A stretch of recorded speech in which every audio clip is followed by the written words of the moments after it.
नमस्कार, news India देख रहे हैं आप। आपके साथ मैं हूं मीनाक्षी रजक। बुलेटिन में आपको दिखाते हैं उत्तराखंड की तमाम खबरें। शुरुआत करेंगे अल्मोड़ा से, जहां अल्मोड़ा के धामदेव में शहीद दिवस मनाया गया है, जिसमें सीएम पुष्कर सिंह धामी ने भी शिरकत की है और शहीदों को श्रद्धांजलि दी है। आपको बता दें कि अगस्त क्रांति में नरसिंह टीका सिंह शहीद हुए थे, जिसके बाद अब ये श्रद्धांजलि अर्पित करने के लिए मुख्यमंत्री पुष्कर सिंह धामी खुद पहुंचे और धामदेव में ये शहीद दिवस मनाया गया है। अल्मोड़ा के धामदेव की ये तस्वीरें हैं, जहां सीएम पुष्कर सिंह धामी ने इस कार्यक्रम में शिरकत की है, श्रद्धांजलि भी अर्पित की है।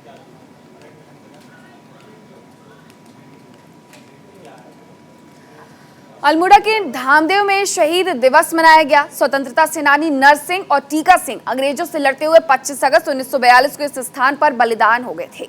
उनकी बरसी पर हर साल धामदेव में शहीद दिवस का कार्यक्रम मनाया जाता है। आपको बता दें कि शहीद दिवस कार्यक्रम में पूर्व सीएम हरीश रावत ने शिरकत की। इस दौरान उन्होंने कहा कि कांग्रेस सरकार ने शहीदों के स्थल को स्मारक बनाने का काम किया है, लेकिन सरकार को अब शहीदों के इन स्थलों को धाम में विकसित किया जाना चाहिए। वहीं नेता प्रतिपक्ष यशपाल आर्या ने कहा कि नरसिंह और टीका सिंह जैसे लोगों के बदौलत ही हमें आजादी मिली है।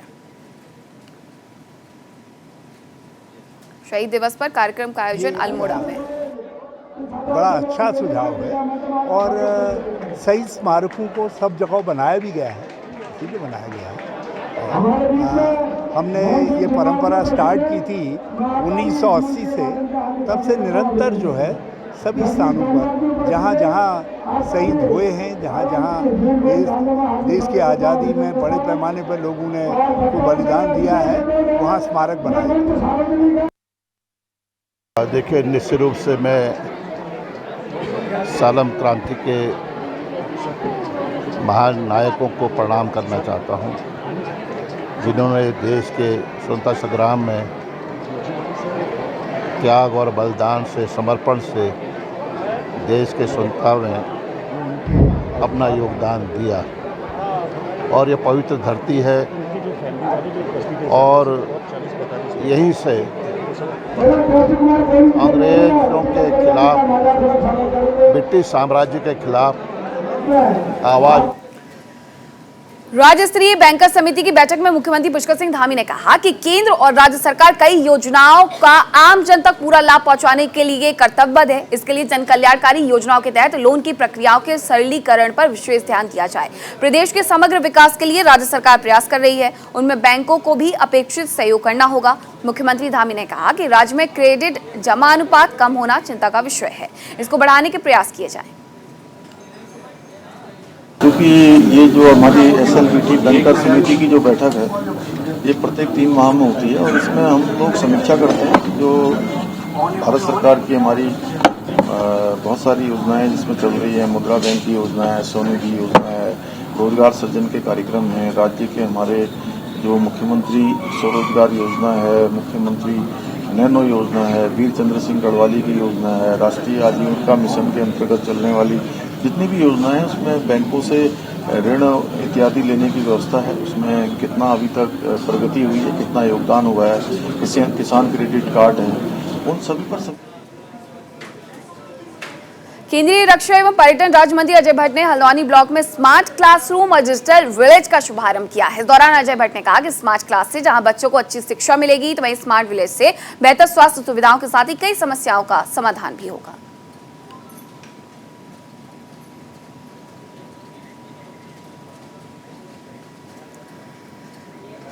उत्तराखंड अधीनस्थ सेवा चयन आयोग में पेपर लीक मामले में बड़ा खुलासा हुआ है। दरअसल युवा जिस नौकरी के लिए मेहनत कर रहे हैं, उसी नौकरियों को बेचने का काम किया जा रहा है। गौरतलब है कि पहले कई परीक्षाओं की जांच के आदेश दिए।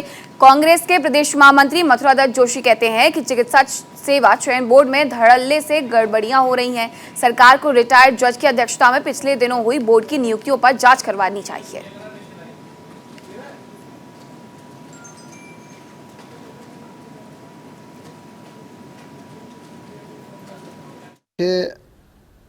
कांग्रेस ने 70 साल देश में राज किया है और भ्रष्टाचार के अलावा कांग्रेस ने कुछ नहीं किया है।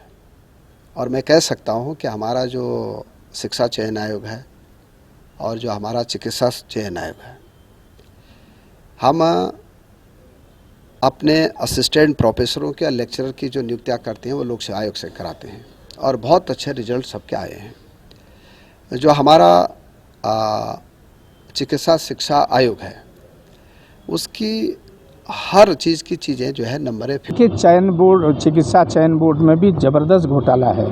मैंने कहा ना कि अब मंत्री जी किस हिसाब से कह रहे हैं, क्या कह रहे हैं, मेरी समझ में नहीं आती।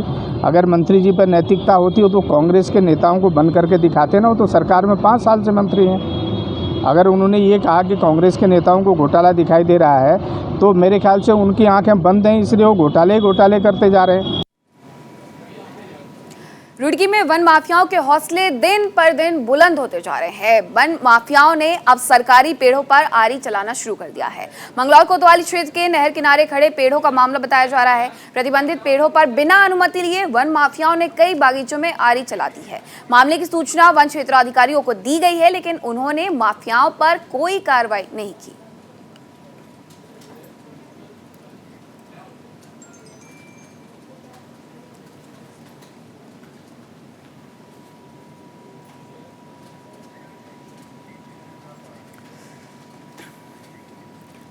देश के अंतिम रीति प्रवासी गांव माड़ा में नंदोत्सव को लेकर उत्साह देखा गया है। भगवान श्री कृष्ण के दर्शन पूजन के लिए श्रद्धालुओं का यहां पर तांता लगा हुआ है।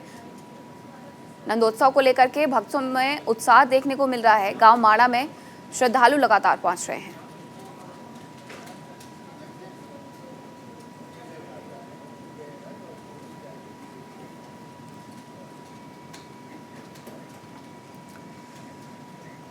और अब खबर रुड़की से है, जहां पानी पालन के लिए बने तालाब में एक मगरमच्छ के आने से हड़कंप मच गया। दरअसल लिबरहेड़ी गांव के कई लोग गांव के ही आसपास के तालाबों में मछली पालन का कार्य करते हैं, जिससे उनकी आजीविका चलती है।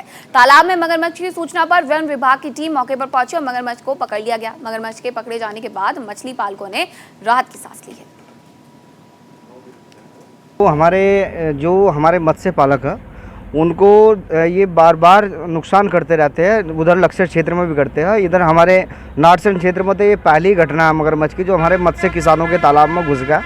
ये लगभग सावन के मास हमारे मत्स्य किसानों के तालाब में आ गया था, लेकिन सावन मास में अधिक व्यस्त होने के कारण इसको पकड़ नहीं पाए। और इसके बाद 13 तारीख में हमारे किसान के द्वारा, और मैं भी इनके साथ गया था, अपने जो वन विभाग के सीओ साहब का ऑफिस है रुड़की, वहाँ हमने इसकी सूचना दी थी और वन विभाग की टीम भी बार बार आती रही लगातार।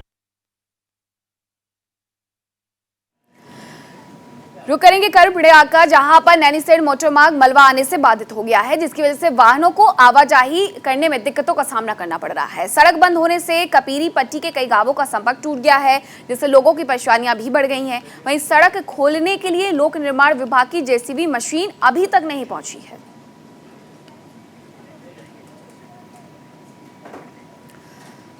और अब खबर जोशीमठ से, जहां सेना का एक ट्रक दुर्घटनाग्रस्त हो गया है, जिसमें सवार हवलदार की मौके पर ही मौत हो गई है, जबकि ट्रक चालक को गंभीर चोटें आई हैं। फिलहाल ट्रक चालक को अस्पताल में भर्ती करा दिया गया है और पुलिस मामले की छानबीन कर रही है।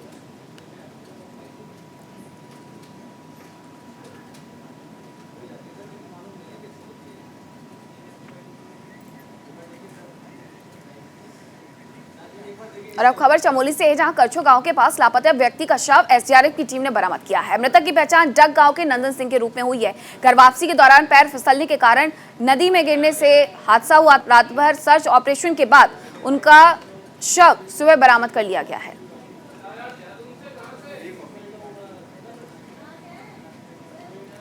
तो खबर चमोली से थी, जहां करची गांव के पास लापता व्यक्ति का शव एसडीआरएफ की टीम ने बरामद किया है। मृतक की पहचान जो है वो डग गांव के नंदन सिंह के रूप में हुई थी। आपको बताया इस खबर के बारे में कि रात भर सर्च ऑपरेशन चलाया गया, जिसके बाद शव को बरामद किया गया था। और अब खबर उत्तरकाशी से है, जहां देर रात 11 बजे से लगातार बारिश हो रही है, जिस वजह से गंगोत्री राष्ट्रीय राजमार्ग बाधित हो गया, जिसकी तस्वीरें आपको दिखा रहे हैं, जिससे कि मार्ग पर बड़े बड़े बोल्डर और मलबा आने से राष्ट्रीय राजमार्ग भी अवरुद्ध हो गया है। और बारिश और मलबा आने के बाद कई क्षेत्रों में इंटरनेट सेवा भी बंद हो गई है, जिससे लोगों को काफी दिक्कतों का सामना करना पड़ रहा है। गंगोत्री धाम जा रहे श्रद्धालुओं को भी काफी परेशानियों का सामना करना पड़ रहा है, साथ ही उनकी यात्रा भी बाधित हो रही है।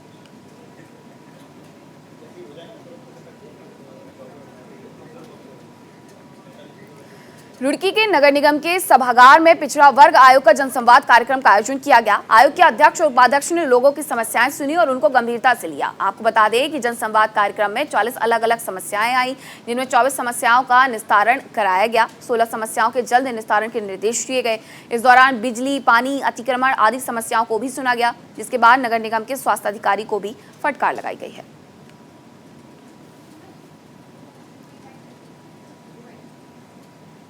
हरिद्वार जिले से हमने विकासखंड स्तर पर कैंप लगाने शुरू करे हैं जन सुनवाई के, जन संवाद के। चूँकि हरिद्वार जिला उत्तराखंड का ऐसा जिला है जिसमें 57 से 60 के आसपास यहाँ पर पिछड़े समाज की जनसंख्या है। उसके बाद उधम सिंह नगर भी बहुत बड़ा जिला है। तो हम पहले बड़े जिलों के विकास खंडों को करने के बाद पहाड़ों में भी 3-3, 4-4 विकास खंड इसमें पिछड़ा वर्ग के समाज के लोग रहते हैं। तो हम लोग, हमारा दूसरा स्टेप है समीक्षा बैठकों के बाद हम लोग विकासखंड स्तर पर पिछड़े वर्ग के समाज के लोगों की क्या क्या समस्याएं हैं, तो उसके रूप में हम एक कैंप के माध्यम से उनकी जनसमस्याएं सुनते हैं। उत्तराखंड के मुख्यमंत्री पुष्कर सिंह धामी बैंकिंग सेक्टर पर क्या कुछ कह रहे हैं, आपको सुनवाते हैं।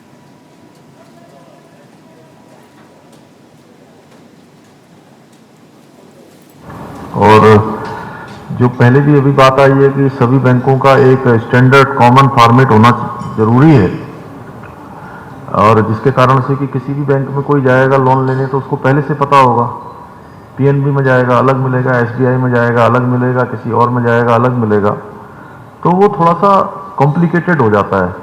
यहाँ पर हमको ये भी सोचना चाहिए कि हम लोग सब लोग तो पढ़े लिखे हैं, हमें सब जानकारियाँ भी हैं, डिजिटल का युग है। आज पूरी दुनिया का 40% डिजिटल ट्रांजैक्शन भारत में हो रहा है, लेकिन अभी भी बहुत सारे लोग ऐसे हैं जो इससे छूटे हुए हैं। हमें उन 40% लोगों की बात अच्छी है, उसके लिए हम सभी को बधाई देते हैं, देश की जनता को बधाई देते हैं, आप लोगों को बधाई देते हैं। लेकिन जो लोग छूट गए हैं अभी, उसमें सम्मिलित नहीं हो पाए, वह भी कैसे सम्मिलित हों। जैसे उत्तराखंड की सरकार ने हमने सर्दीकरण, समाधान और निस्तारण, ये 3 मंत्रों के आधार पर हम आगे बढ़ रहे हैं कि हमने ये व्यवस्था अपनी सरकार में लागू करने की कोशिश की है और एक कार्य संस्कृति लाने का हम प्रयास कर रहे हैं। आएगा अभी हमारे ऊपर आ गया है, शासन में चलना शुरू हो गया है कि चीज़ों को सरलीकरण करना है, रास्ता निकालना है, वे ऑफ करना है, उसका समाधान करना है, उन पत्रावलियों का निस्तारण करना है, यानी कि पेंडेंसी में डाल दें। उसी प्रकार से बैंकों से भी हमारी अपेक्षा है कि थोड़ा सरलीकरण कैसे हो सकता है, कुछ सरलीकरण हो। और ऐसे लोग जो, हम कई बार योजनाएं जब बनाते हैं तो हम लोग सोचते हैं उन लोगों के बारे में जो सब कुछ जानते हैं। आप ऐसा सोचिए कि कोई नवयुवक है जो रोजगार करना चाहता है, कोई बहन है, कोई बेटा है, बेटी है, वो आगे बढ़ना चाहते हैं, लेकिन उनको बहुत जानकारियां नहीं है। कोई घर में लघु उद्योग करना चाहता है, कोई छोटा काम करना चाहता है, तो वो कैसे रोजगार से जुड़े। उसमें बैंकों को भी थोड़ा आगे बढ़कर बीच में हम प्रशिक्षण के कार्यक्रम भी चला सकते हैं जागरूकता के लिए। और जो ब्लॉक की आप लोगों ने कहा कि ब्लॉक में समिति बनाकर हमारे शासन के लोग, हमारे प्रशासन के लोग भी उसमें, सीडीओ हैं, हमारे बीडीओ हैं, वो सब सम्मिलित होंगे तो अपने आप आसानी हो जाएगी। तो मैं समझता हूँ कि एक तो ये फॉर्मेट बनना बहुत ज़रूरी है, और दूसरा कोई भी लोन एप्लीकेशन रिजेक्ट होने पर उसका कारण स्पष्ट होना चाहिए। इसको आप लोग अपने उसमें ले लीजिए, अपने उसमें। और जो लोन एप्लीकेशन का निर्णय हेतु स्पष्ट जो समय है वो फिक्स होना चाहिए, और उसका एक उत्तरदायित्व भी फिक्स होना चाहिए, मतलब रिस्पॉन्सिबिलिटी भी फिक्स होनी चाहिए कि रिस्पॉन्सिबल जरूर बनाया जाना चाहिए सभी को। और जहाँ पर अच्छी बीसीजी नहीं है, उनको पीडीएस, जो हमारी सस्ता गल्ला दुकानदार हैं, उनसे भी हम बैंकिंग कॉरेस्पेंडेंस का काम ले सकते हैं। अभी एक प्रकरण हमारा वहाँ पर आया था कि सभी जगह बैंकों से, मध्य क्षेत्रीय परिषद की बैठक में हम गए थे कि सभी बैंकों से ट्रांजैक्शन होना चाहिए, बैंकों में लागू होना चाहिए, लेकिन बहुत सारी जगह अभी भी हमारे पास ऐसी है जहाँ पर अभी हमारे यहाँ इंटरनेट की सुविधा नहीं है। तो इसलिए उस दिशा में सरकार भी काम कर रही है, उस दिशा में आप लोग भी सोच रहे हैं। हम लोगों का प्रयास है कि सब मिलकर हम लोग अच्छा काम करें और आप सब लोग बड़े जिम्मेदार हैं और भगवान ने तो आप सबको कुबेर बना रखा है। आप तो कुबेर हैं, क्यों कल्पेश जी? तो कुबेर जो है लोगों को देता जाए और लोगों का खजाना खुलता रहे और सीमित मात्रा में ही खुले लेकिन खुलता रहे और खुलकर जो है लोगों को लाभ देता रहे। आप सब आज की इस बैठक से मैं महाप्रबंधक जी का, मुख्य महाप्रबंधक जी का और सभी अधिकारियों का मैं बहुत अपनी तरफ से उनका धन्यवाद भी करता हूँ। बैंकिंग सेक्टर के कार्यक्रम में मुख्यमंत्री धामी को सुन रहे थे आप, जो लगातार यही कह रहे हैं, इसी बात पर जोर दे रहे हैं कि आखिरकार बैंक को भी आगे आना चाहिए और रोजगार के क्षेत्र में पहल करनी चाहिए। और अब खबर हरिद्वार से है, जहां जिला अस्पताल में लापरवाही देखने को मिल रही है। अस्पताल के अंदर डॉक्टर्स के मौजूद न रहने से मरीजों को घंटों इंतजार करना पड़ रहा है। गौर करने वाली बात यह भी है कि अस्पताल के गेट के बाहर और अंदर मरीज जमीन पर लेटे हुए देखे गए हैं। वहीं जब जमीन पर पड़े मरीजों के बारे में सीएमएस से पूछा गया तो सीएमएस साहब हंसते हुए जवाब देते हैं कि अब गेट पर कोई मरीज पड़ा है तो हम क्या करें, अब उसको पकड़ कर उसका इलाज तो नहीं करेंगे।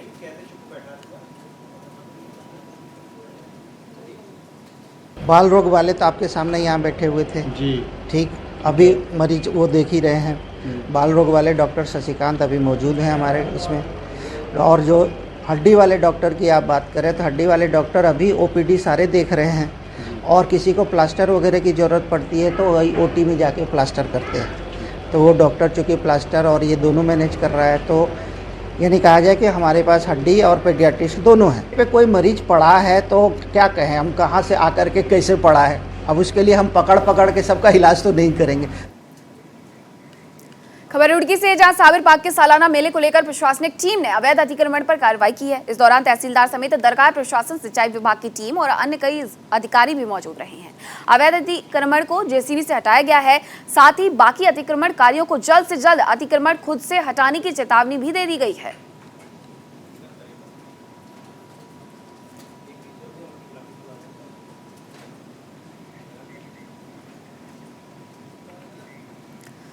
हरिद्वार में पशुओं में हो रही लंपी नामक बीमारी से हाहाकार मचा हुआ है। इस बीमारी से हजारों की संख्या में पशु संक्रमित हो चुके हैं तो दूसरी ओर 50 से 100 पशु अपनी जान गंवा चुके हैं। ऐसे में बहादुराबाद ब्लॉक के राजकीय विभाग के डॉक्टर विपुल जैन का कहना है कि पहले ये बीमारी बहादुराबाद ब्लॉक में थी, फिर लक्सर ब्लॉक में आई, उसके बाद नारसंग, फिर भगवानपुर में और अब ये सभी ब्लॉकों में पहुंच गई है।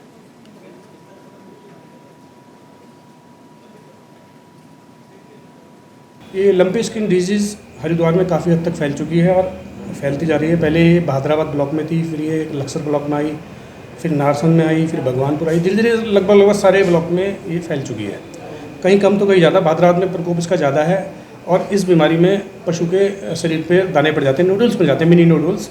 उससे इसे पहचाना जाता है ये बीमारी है। इस बीमारी में पशु फिर फीवर भी होता है इसमें और पशु खाना भी कम कर देता है, मिल्क प्रोडक्शन भी कम हो जाता है।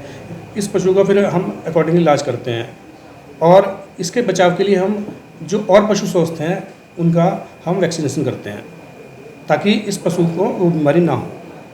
लगभग हमने 1000 से लेकर 2000 तक पशु का ट्रीटमेंट कर चुके हैं हम और पशु स्वस्थ भी हो चुके हैं और हमारी टीम युद्ध स्तर पर काम कर रही है। बहुत अच्छा रिस्पांस मिला है वैक्सीन का, ट्रीटमेंट का। इसलिए मैं समझता हूँ कि और राज्यों के मुकाबले बीमारी हमारे हरिद्वार में कंट्रोल में है उनके मुकाबले, क्योंकि टीम युद्ध स्तर पर काम कर रही है और आगे हम चाहते हैं कि सभी पशु वैक्सीनेशन हो जाए ताकि बीमारी यहाँ से